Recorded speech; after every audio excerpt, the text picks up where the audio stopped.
లక్షలు 3 లక్షలు చేయగలుగుతారు. వైట్ రేషన్ కార్డు ఉన్నటువంటి వాళ్ళందరికి ఇస్తే చాలండి, నో డౌట్. ఆయా కుటుంబాలందరికీ ఎంతమంది పిల్లలు ఉంటే అంతమంది. అంటే ఇవాళ లెక్కన దగ్గరగా 1 కోటి మంది ఉన్నారు.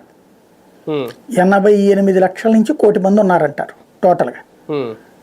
వైట్ రేషన్ కార్డు హోల్డర్ల పిల్లలే 88 లక్షలు ఎంతో చెప్పారు ఆ మధ్యన.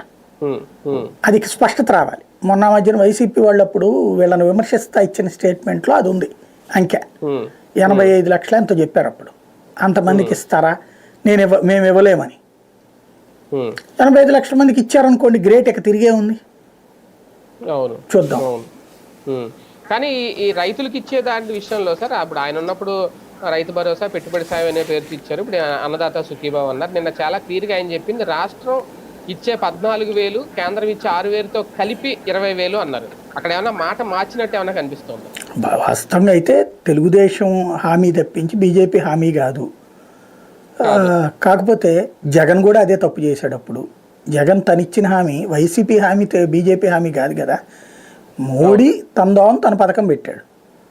నువ్వు ఇస్తానని చెప్పింది నీది సపరేట్. నువ్వు అప్పుడు ఎంత ఇస్తానంది ఆయన? 12,500 ఇస్తానన్నాడు. మొదటి ఏడాది కాకుండా 2వ ఏడాది నుంచి 4 సంవత్సరాల పాటు 4 12,500 చొప్పున 50,000 ఇస్తాను 5 ఏళ్లలో అని చెప్పాడు జగన్.